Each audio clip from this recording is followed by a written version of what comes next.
I was called into the conference room, where he sat waiting with my boss. "Rachel, after 15 years, we're ending your role," he said flatly. "Clear out your things by the end of the day."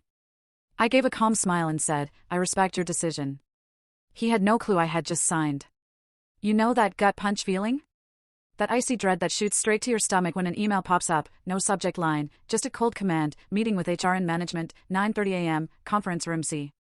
After 15 years, giving everything I had to Ashford and Wells, they thought they could just dismiss me with a polite smile and a cardboard box. What they didn't know is that I wasn't just walking out that door, I was about to ignite a fire under their entire operation. For 15 years, I'd poured my life into that company. Early mornings, late nights, building systems from the ground up, mentoring new hires, fixing explosive messes no one else even noticed.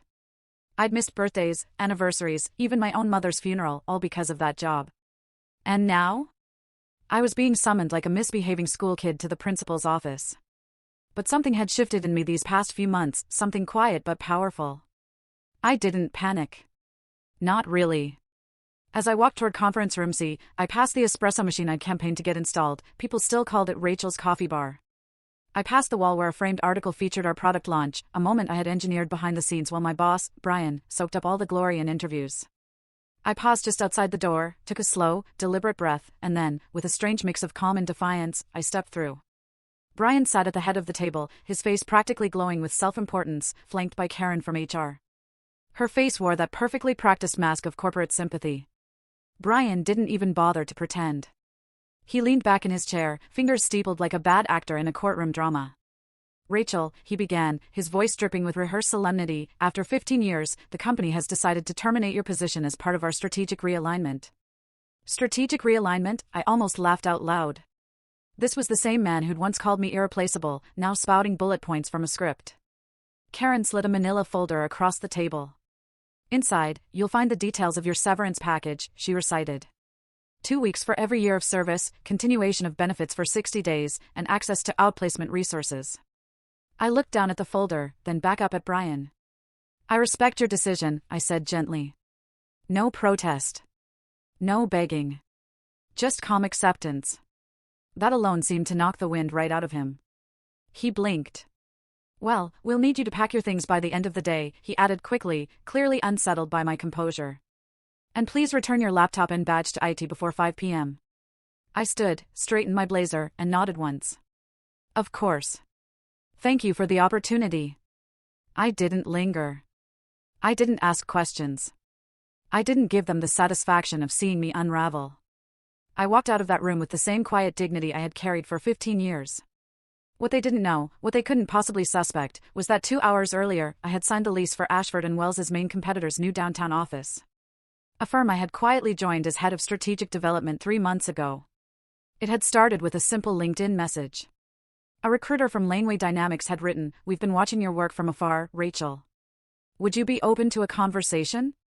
At first, I dismissed it. Loyalty had been my currency for years. But something had changed. Maybe it was Brian taking credit for my ideas one too many times. Maybe it was the junior exec he'd promoted, his golf buddy, despite my warnings that he lacked technical understanding. Or maybe it was just pure, quiet, gnawing exhaustion from being invisible while others shined with my light. So, I had taken the meeting. Then another. And another. By the time HR was preparing my termination letter, I had already negotiated a full executive package, equity shares, and the power to assemble my own team at Laneway Dynamics. This wasn't revenge. Not yet. This was insurance. I returned to my desk and sat quietly, scanning the office like it was already a memory. People were moving, typing, laughing. The world kept spinning, unaware that one of its access points was about to shift. "Hey," Olivia from accounting said softly, stopping by my desk. "Are you okay?" I smiled. "Actually, I'm fine. Everything's going to be just fine." The box they gave me was too small.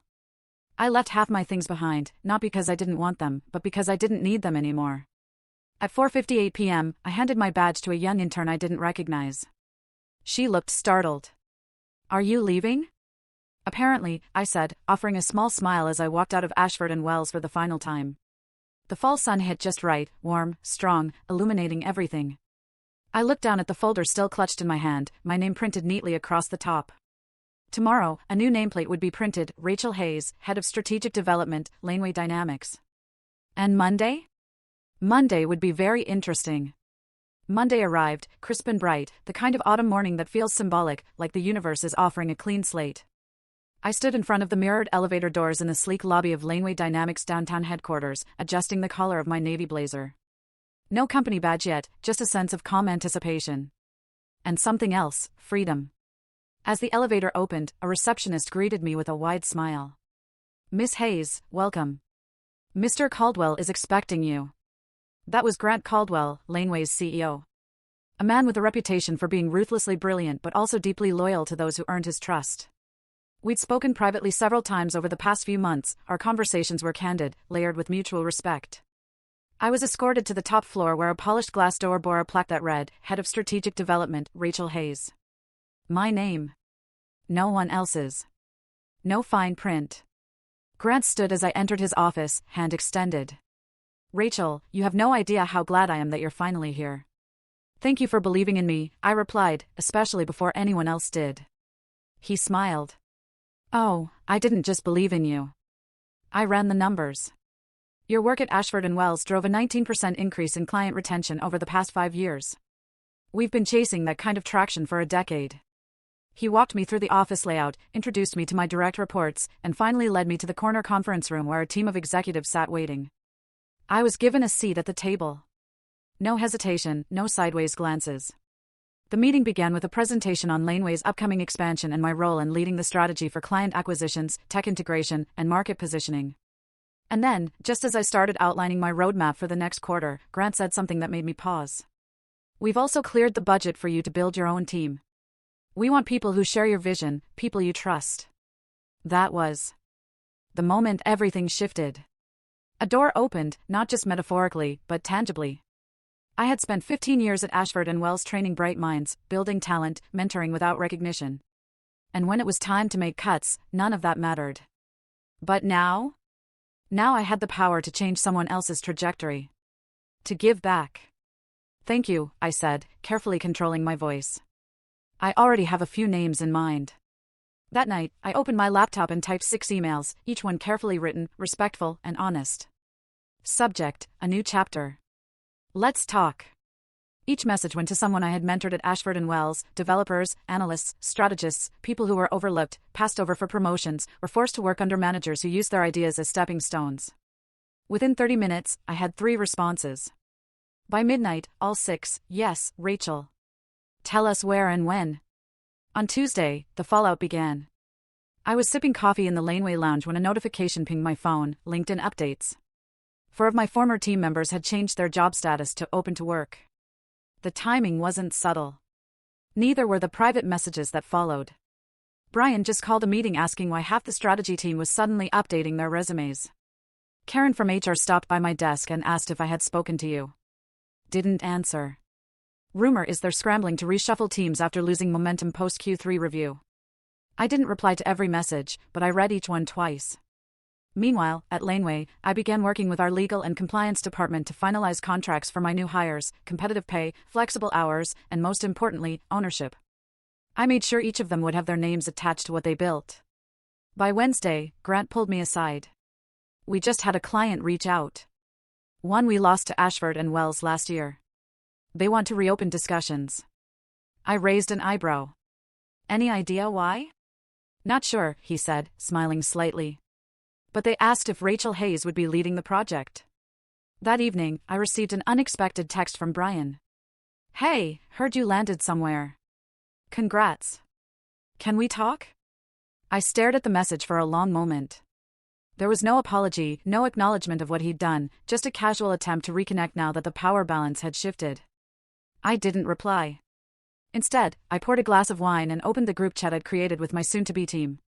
We joked, shared old office stories, and reviewed our plans for the new product line. And then Olivia, the quietest of the group, wrote, "Rachel, you don't know what this means to us. You believed in us before we believed in ourselves." I'm in 100%. I felt something tighten in my chest, not pain, but relief. After years of watching others take credit, of being sidelined, minimized, I was finally in a place where my voice mattered. And more importantly, I could make sure theirs did too. This wasn't about revenge. It was about rebuilding with the right people, in the right way. And as for Brian? Well, he was just starting to realize what happens when you fire the wrong person. By the end of my first week at Laneway Dynamics, the atmosphere at Ashford and Wells was beginning to shift, and not in the way their leadership had hoped. The first signs came in the form of silence, the kind that settles over a workplace when people are too afraid to ask questions out loud but are whispering them behind closed doors. On Monday morning, I received a message from Jordan, my former data systems analyst. They pulled everyone into a reassurance meeting this morning. Brian tried to sound confident, but people could tell something was off. Someone asked where you were going, and he dodged the question. By Tuesday, I had confirmation that 2 long-standing clients were re-evaluating their contracts with Ashford. They'd reached out through a mutual contact, curious about whether I was involved in any current projects and if not, why not. I didn't chase them. I didn't have to. The truth was, the work I'd done at Ashford wasn't just technical, it was relational. I had spent years building trust with clients, translating needs into solutions, and delivering under pressure. It turns out, people remember that. And people talk. At Laneway, my new team was beginning to form. Olivia had officially accepted her offer and started onboarding. By Wednesday, 2 more had followed. It felt like assembling a dream team, not just based on skill, but on shared values.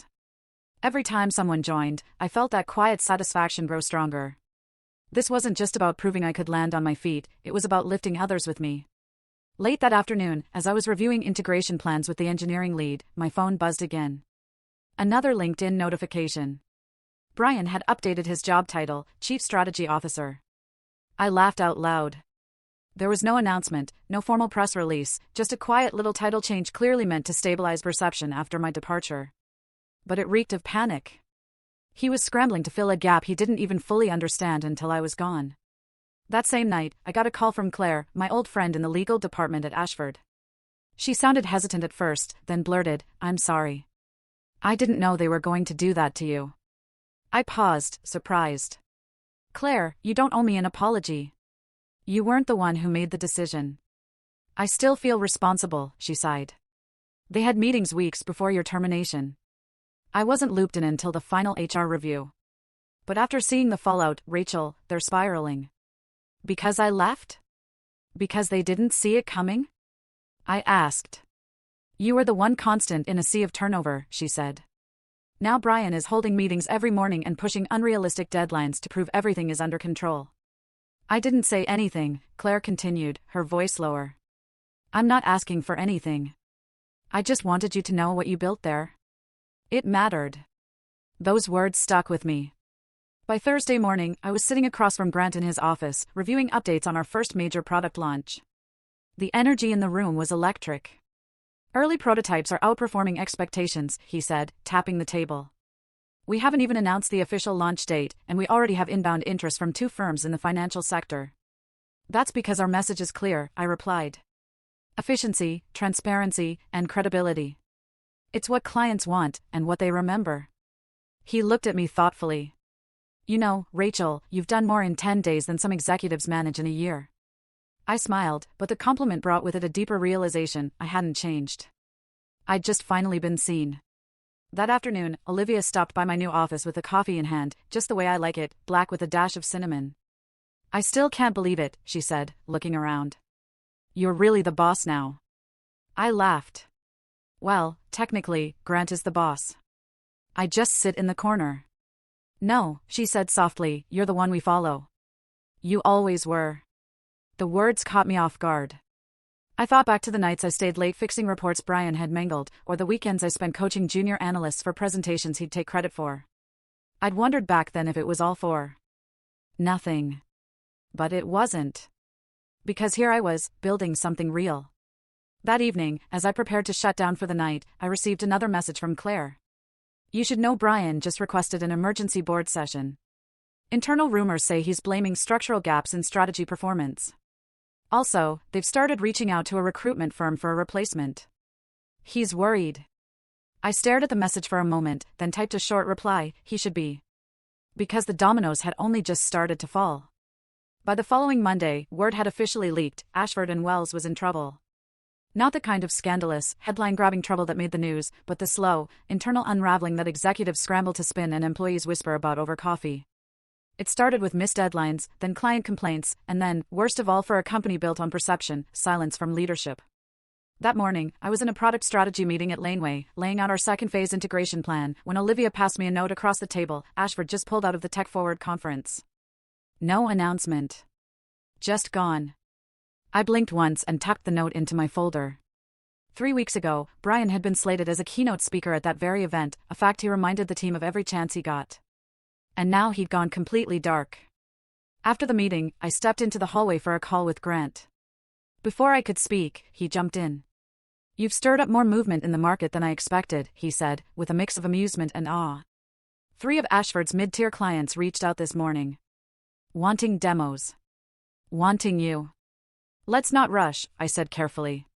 "We'll talk to the ones that are serious. The rest can wait." He paused, clearly reading between the lines. "You're not doing this to beat Ashford, are you?" I smiled faintly. "No. I'm doing this to build something better. If that means their house of cards collapses along the way, so be it." That afternoon, I got another message, this time from Miguel, a junior developer who had been on the fence about leaving Ashford. "Rachel, I think I'm ready. Things are a mess here.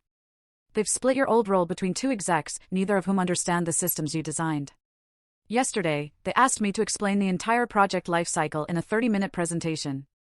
I've only been here 8 months. Are you still building your team?" I texted back instantly, "Yes. Let's meet." By Tuesday, Miguel was in my office, looking 10 years older than when I last saw him. "I'm not sure how I lasted this long," he admitted, sitting across from me. "It's like no one knows who's in charge anymore. Everything feels reactionary, defensive." I nodded slowly. Because that's what happens when leadership is built on control, not collaboration. The moment their system gets disrupted, it collapses. "I don't want to survive in that," he said quietly. "I want to thrive in something real." "You will," I said, sliding a contract toward him. "You're not just getting a job. You're getting a voice." His signature hit the paper with a kind of finality, like a thread snapping cleanly from one story to another. By midweek, the cracks at Ashford widened into chasms.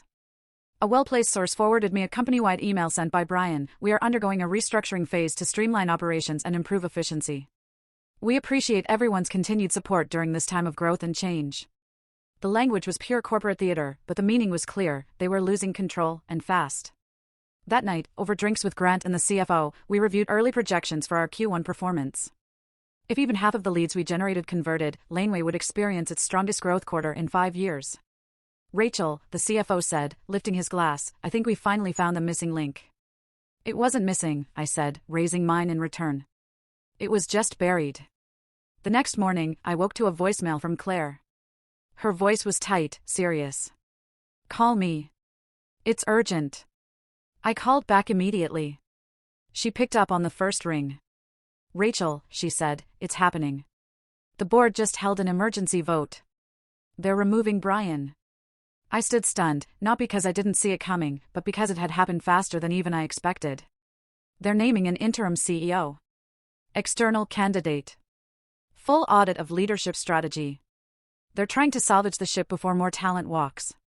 I didn't say anything at first, just closed my eyes and breathed. "They never expected this to turn into a movement," I said finally. "No," she agreed. "But you turned your exit into a blueprint. And now people are following it." That afternoon, Grant stepped into my office with a gleam in his eye. "You've got a lunch meeting with one of Ashford's ex-clients tomorrow. Big one. They said they're not interested in rehashing the past, just interested in what you're building next." "Good," I said, "because the past doesn't deserve our time."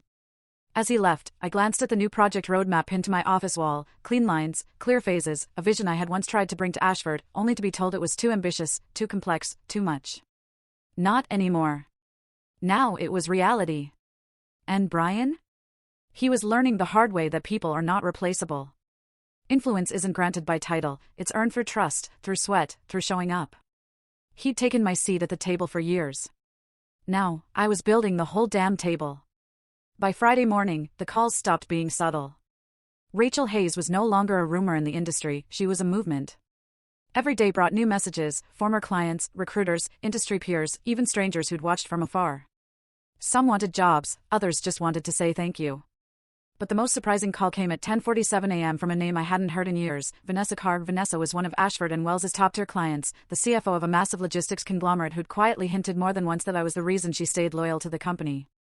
Our last conversation, over 2 years ago, ended with a warning: if they ever let you go, I won't be far behind. Her voice now was cool, measured, but layered with something more. Rachel, she said, I've been watching the shifts at Ashford, your team at Laneway, the new platform, it's impressive. Thank you, I said cautiously. I didn't expect to hear from you. She hesitated. You know me, I don't move unless I have a reason. Here's mine: we're ending our contract with Ashford. I blinked. Seriously? They've lost direction. No leadership, no stability. The new interim CEO is a paper figure, and the board is in chaos. They even asked us to delay our quarterly review because they couldn't get the reporting tools to function properly. I could already guess what happened: the systems I'd built had been patched together without understanding. Once they broke, no one knew how to fix them. We're vetting new partners, Vanessa continued, but between us, I want to work with you. I leaned back in my chair, phone against my ear, staring out at the city skyline. I appreciate that, Vanessa, but I don't just take clients anymore. I choose partners. People who respect the value of long-term vision. I'm not asking for a discount, she said. I'm offering something bigger. Come in-house. Lead our transformation team. Executive level, autonomy, equity stake. I froze. That wasn't a consulting gig. That was an empire. After the call, I sat in silence for a long moment, weighing the offer. Laneway had given me a platform, freedom, respect, and space to rebuild. But this? This was a whole different level of control, a chance to lead innovation outside of tech silos, to affect not just product but culture. Still, walking away from Laneway so soon felt premature, especially with my team finally finding their footing. Olivia, Miguel, and the others, they weren't just employees, they were people I'd helped restore, people who had trusted me. I wasn't ready to walk away from them. But I wasn't ready to dismiss Vanessa's offer either. That night, I met Grant for drinks. He greeted me at a quiet rooftop bar with a smirk that told me he already knew something was up. So, he said, swirling his drink, Vanessa Carr. I narrowed my eyes. How? She called me, he said. Told me she made you an offer. I raised an eyebrow. And I told her she's lucky you even picked up the phone, he said smoothly. But I also told her something else: if you ever wanted to lead a division outside of tech, finance, logistics, infrastructure, I'd back you with every dollar I've got. My stomach flipped. Grant, now listen, he said. You rebuilt your life in weeks. You built ours with it.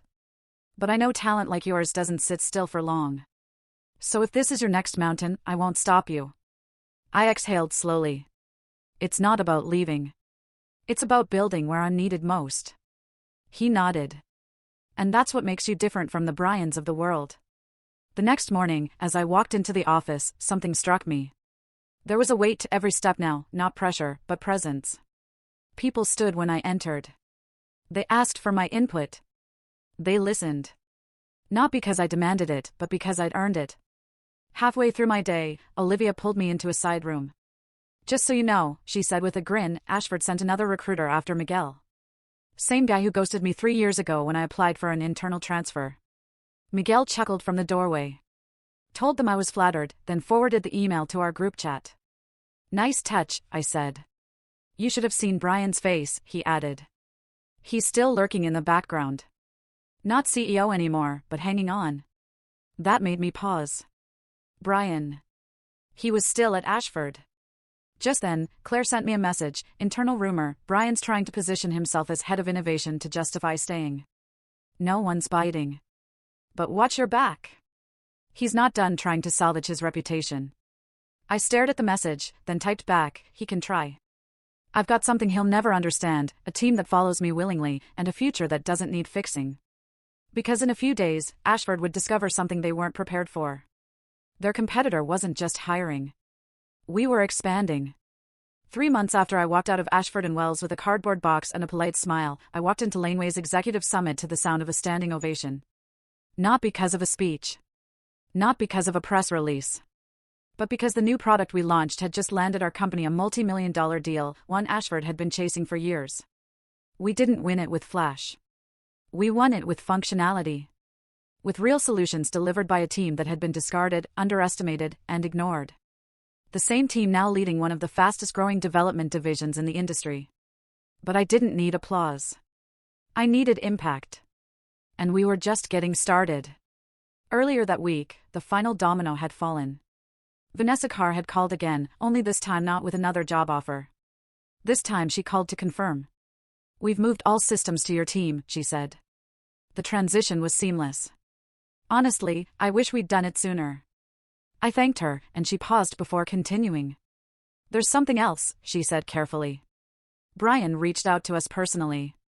I didn't speak. I just let her go on.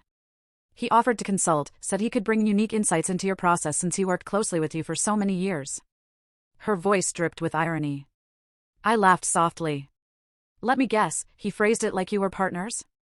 "Exactly," she said. But I told him the truth, the only thing he ever contributed was obstruction. And frankly, we're not interested in people who build roadblocks and call them strategy. She hung up with a promise to introduce us to 2 more logistics clients by quarter's end. I sat in silence for a moment after the call, letting it all sink in. Brian wasn't just irrelevant now, he was a cautionary tale. A man who built his empire on the backs of others and then had no idea how to hold it together once those people walked away. And the irony? He could have been a mentor, a leader. Instead, he'd chosen control. And now, no one was listening to him. That Friday, we held our first joint strategy retreat, not in a sterile boardroom, but at a converted farmhouse an hour outside the city. Sunlight streaming through high windows, whiteboards leaning against brick walls, post-it notes scattered across rustic tables. The kind of place that invites ideas instead of suffocating them. As we reviewed the upcoming quarter's roadmap, I looked around the room. Miguel was guiding a new intern through our automation workflows. Olivia was fielding client calls with a confidence I hadn't seen in her before. Even Claire, who had finally left Ashford for a senior compliance role with us, was smiling in a way she hadn't in years. At one point, someone asked what we should name the new project. I looked at the whiteboard and quietly wrote, Phoenix. Because that's what we'd done. We'd risen, on our own terms. That evening, I got an email. No name in the subject line, just, "We made a mistake." I made a mistake. It was Brian. "Rachel, I'm not asking for sympathy. I just need you to understand that I was under pressure. The board, the investors, the metrics, they pushed, and I reacted. I see now what I failed to recognize back then. Your work was the foundation of everything we did. And when you left, it all started to collapse. I've lost almost everything, and I can't help wondering what would have happened if I just treated you differently. I hope you're doing well. I'm truly sorry."